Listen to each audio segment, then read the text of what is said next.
I'm very excited to introduce our next speaker. Paul Buchheit is one of my partners at Y Combinator.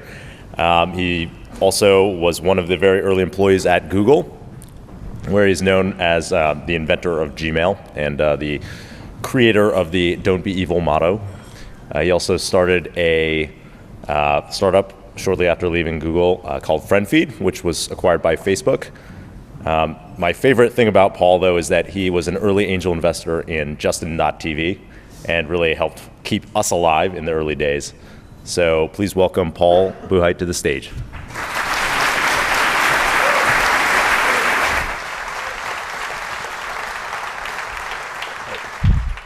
Thank you, Justin. And thank all of you. I'm very excited to be here. London is an amazing city. I was eager to come speak here, just if for no other reason than to visit. But it's good to talk to all of you. So you've heard a lot of great startup advice today, and this is going to be something else. So I often advise startups that it's better to seek deep appeal, to create something that a few people love, even if most people don't get it right away. In that spirit, I've decided to share the technology and dreams that matter to me, with the hope that it will be very appealing to the right person. This is, after all, a business defined by outliers. Someone in this room is going to create something very important. That's the person I'm hoping to reach. We talk a lot about technology and its ability to transform and improve the world. But technology is more than just the transistors and algorithms. Those are just patterns on silicon. The technology that really drives the world are the patterns in your head. Those are the patterns that give rise to the patterns in silicon, the patterns in our society, and our whole concept of reality. Change those patterns and you change your world. Maybe not overnight, but like steering the rudder on a great ship, a small change now makes a big difference later. We often sweat life's big decisions, but it's the little decisions that matter the most. The ones we make thousands of times a day, often without even realizing it. The big decisions are the inevitable result of those small decisions. They steered the ship into port, created the conditions that gave rise to the situation, and then perhaps we feel that our hand has been forced. The big decision must be made, but really it was made by the thousands of small decisions leading up to it. We all know the power of defaults. This is about my defaults, the things I try to keep top of mind and return to when I'm stuck, confused, or doubtful. It's an effort to tune and improve my patterns, my technology. First, I don't know anything. That's a warning. If you take this all on my authority, then you're missing the point. You must own your own programming. Also, it's the first pattern. If I believe that I already know the answer and possess the truth, then I'm not genuinely open to learning larger truths. This is the danger of experience. We already know better. We already know that an idea or business won't work. This is one reason that naive young founders are often the ones who start the most successful companies. They just don't know any better, and they're often too arrogant to listen to those who do. I don't want to downplay the value of experience. This whole event is about sharing and learning from the experiences of others. But don't be limited by our experiences. Just because it didn't work in the past doesn't mean it won't work in the future.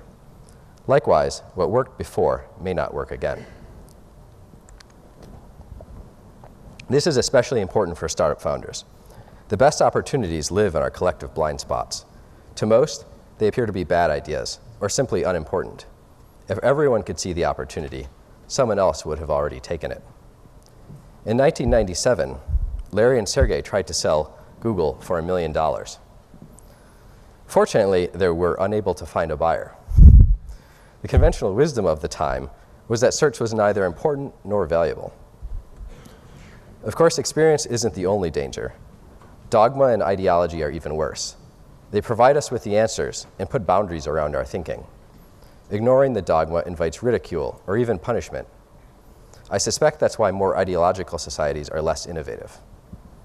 If we aren't free to wander outside the realms of conventional thinking, then we won't happen upon the opportunities that others have missed. Escaping dogma is hard. From the inside, it simply looks like truth and reality. Watch out for any belief that limits the range of your thinking and exploration. This includes logic and reason. They are useful tools, but just as often work to keep us trapped inside of exclusionary belief systems. If you believe yourself to be a rational person, then you're in the trap. To be innovative in our work, we need to evade the limitations of established thinking. Which brings me to the second pattern. Kill all daemon processes. For those of you who aren't familiar with operating system internals, daemons are computer programs that run in the background performing various services, often invisible to the user. Sometimes they get out of control and start consuming all of the machine's memory, processor, or other computing resources. This is one reason why your computer or phone often works better after a reboot. I like this analogy for the same kinds of loops that operate in our brains, like when a song gets stuck in your head. The more insidious loops are the voices of doubt, anger, and self-loathing that infect our minds. Often they are the internalized voices of our parents, peers, the media, or just random people on the internet. Other times, they pose as our own voice, possibly one that has been there for as long as we can remember. Either way, these loops are often parasitic and limiting. Anytime we take a risk or move in a new direction, they are there to doubt and criticize us. Anytime we seek to escape dogma, they are there to ridicule and condemn us. Creating an innovative new product often means spending years working on something that most people doubt the value of. It's hard to do that with a head full of noise, voices telling us that we're being foolish and that we should just cut our losses. Before we launched Gmail, many people inside of Google thought that the whole project should be scrapped. One notable executive predicted that we would never even get to 1 million users. We can't let those people drag us down. In order to grow, be free, and reclaim our mental resources, it helps to clear out those voices. It's simple yet very difficult because they'll keep coming back. But with practice, we get better. Right now, stop. Observe your breath and enjoy a moment of stillness in your mind. The voices that keep interrupting the silence are the runaway processes. Keep dismissing them until there aren't any left. Our days are full of spare moments. Instead of filling them with Flappy Bird or Facebook, take the opportunity to find a calm and clear mind. Even if you don't always succeed, it's the practice that matters. Walking in nature also helps. The voices will resist, of course. Continuing to assert their own importance is one way they survive. My response? Yes, and thank you. That's the third pattern. Life rarely goes the way we want it to. When we're taking risks and trying something new, we should expect that it often won't work out the way we had planned. And even if we try to keep our lives narrow and risk-free, things still won't work out the way we had planned. We can get angry and frustrated and stuck, or we can accept and move forward, assuming that whatever happened is somehow for the best. I found that this is a great predictor of success among startups. They all face setbacks, but some are able to take those setbacks and use them to their advantage. Others just keep slamming their head against the same wall, never making any real progress. Uber has been rather masterful at this. Here in London, they turned the taxi strike into a huge growth opportunity for themselves. In my own life, I've observed that many of the best things are rooted in some of the worst events, and that I would not have one without the other. But this is about the small decisions more than the big ones. Every day is full of setbacks and disappointments, but I do my best to say yes and thank you, accepting it as a gift, however improbable that may seem at the time. This pattern has an almost magical way of transforming reality and maintaining the forward flow of life. The ability to accept a greater range of outcomes opens the door to pattern number 4. Choose the more interesting path. Oh, you know what? I had slides.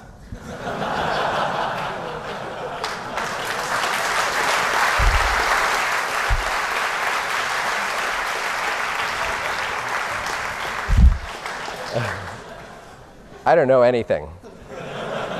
Clearly. I also didn't make these slides. Kevin did it for me. Kill all daemon processes. Yes, and thank you. Choose the more interesting path. People often ask how I decide which startups to invest in. There's no simple answer, but this is a big part of it. When I heard about Justin TV in early 2007, my first response was to laugh and ask if they were serious. They said yes, so I offered to invest. The plan at the time was for Justin Kan, that's Justin who was just up here, to attach a camera to his head and stream it live on the internet 24/7.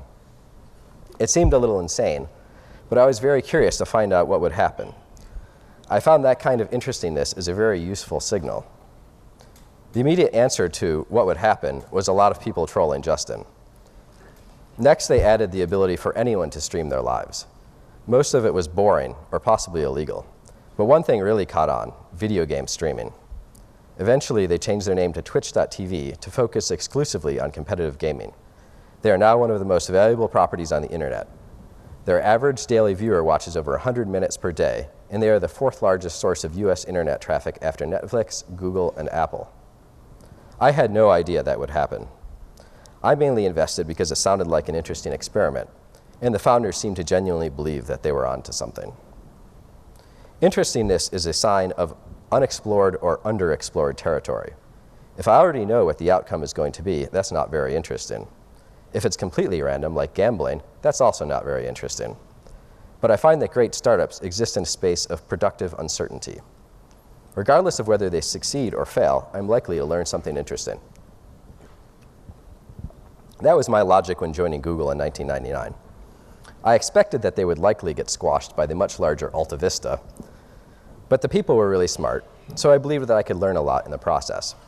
In fact, I can guarantee success by simply redefining success to include learning something interesting. In this way, I've always succeeded, and also learned a lot. If your startup has only one definition of success, then you're setting yourself up for failure. It's tragic how many people are sacrificing their lives on some startup that they don't really care about in pursuit of some external success they'll likely never achieve. Personally, I think it's a mistake. Which leads me to pattern number 5. Love what you do. It's often said that you should do what you love, but that's mostly bad advice. It encourages people to grind away their lives in pursuit of some mostly unattainable goal, such as being a movie star or a billionaire startup founder. And even if they do make it, often reality is nothing like they imagined it would be, so they're still unhappy. Do what you love is in the future. Love what you do is right now. As with the other patterns, it's meant to guide the small decisions that we make every moment of every day. It's less about changing what you do and more about changing how you do it. One of the problems with having a goal-oriented, extrinsic mindset is that it treats the time between now and task completion as an annoying obstacle to be endured. If you're doing something that's difficult, uncertain, and takes a long time, such as building a new product or company, and you have that mindset, then you're likely gambling away a big chunk of your life. Subconsciously, you may also compensate by choosing smaller, more realistic goals, and that's unfortunate. Plus, it's unpleasant. When I was working long hours at Google, it wasn't because they were whipping us to work harder. I would have quit. I was doing it because I genuinely love building things. It wasn't all fun, of course, but I typically enjoyed at least 80% of my day.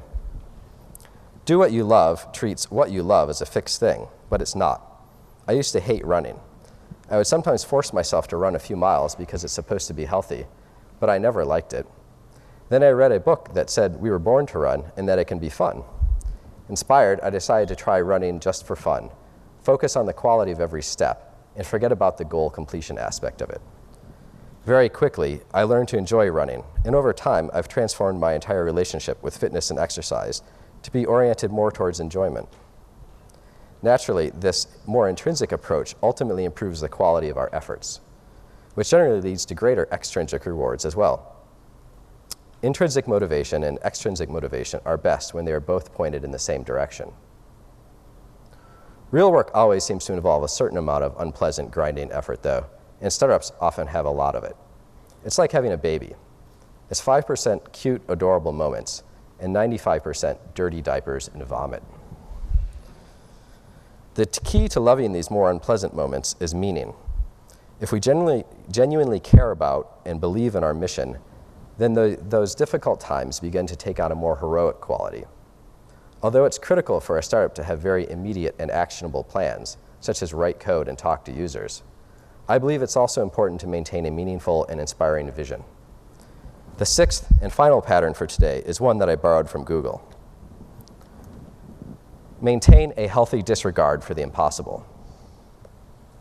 I think Larry Page learned this as a kid at summer camp, and to me it represents the true innovative spirit of the company. Now that Google is huge and many have grown cynical about the company, it's easy to dismiss such things. But I remember when it was a tiny startup that nobody had heard of, and I had to explain to people that it was like Yahoo, minus all of the features other than search. People would just give me this sad look that seemed to say, "I'm sorry you can't get a real job." But inside the company, there were these absurdly ambitious ideas that made it feel like we were going to take over the world. It was an exciting place to be. Larry wanted to store and search the whole web in memory, even though our machines only had a 1/4 gigabyte of RAM. It was unrealistic at the time, but Moore's law moves fast, and very soon we were doing it, but only because everyone's thinking was already oriented in that direction. He also wanted self-driving cars that would deliver hamburgers. That hasn't happened yet, but I bet it will. For me, potentially impossible goals are much more inspiring than realistic ones. I'd rather fail at something awesome than succeed at something inconsequential. As with many of the other patterns, this one is about continually shedding the limitations of outdated thinking. When I decided to write the Gmail interface in JavaScript, pretty much everyone who knew anything about JavaScript or web browsers told me that it was a bad idea. It had been tried in the past and always ended in disaster. But times change fast, and fortunately I was in an environment where doing impossible things was not just permitted, but encouraged. After we launched, the impossible quickly became the new normal, completely changing how we think about web apps. That's fun. For me, startups are more than just a clever way to make money. They are machines for harnessing the fire of human self-interest, creating a self-sustaining reaction capable of rapidly transforming the world. Self-interest is often treated as if it were dirty or wrong. But NASA didn't get to the moon by vilifying gravity. It's often assumed that business is all about money. But to me, that's like saying that rockets are all about rocket fuel. On some level, it's true. You won't even make it off the launch pad without fuel. But that myopic view misses out on the larger purpose and mission of the machine. Certainly, some businesses really are about nothing more than making money. But among the truly significant founders I've known, there's always a larger purpose. It's not just a nihilistic pursuit of rocket fuel. Before I finish, I want to mention my impossible goal. We now, for the first time ever, have the technology and resources necessary to make the world a great place for everyone. We can provide adequate food, housing, education, and healthcare for everyone using only a fraction of our labor and resources. This means that we can put an end to wage slavery. I don't have to work. I choose to work. And I believe that everyone deserves the same freedom I have. If done right, it's also economically superior, meaning that we will all have more wealth. We often talk about how brilliant or visionary Steve Jobs was, but there are probably millions of people just as brilliant as he was. The difference is that they likely didn't grow up with great parents, amazing teachers, and an environment where innovation was the norm. Also, they didn't live down the street from Steve Wozniak. Economically, we don't need more jobs. We need more Steve Jobs. When we set everyone free, we enable the outliers everywhere. The result will be an unprecedented boom in human creativity and ingenuity. And now the impossible part. First, we have to learn how to get along with each other and with ourselves.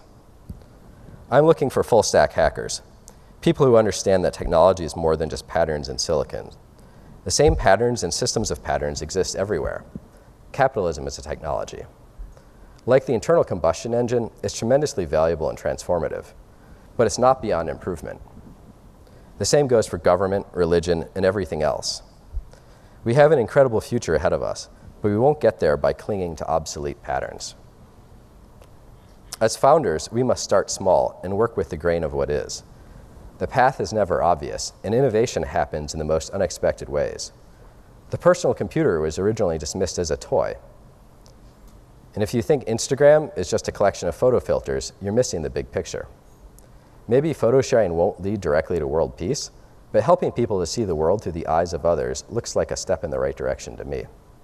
And they grew to over 200 million users in less than 4 years. That's larger than most countries. That's the power of a startup.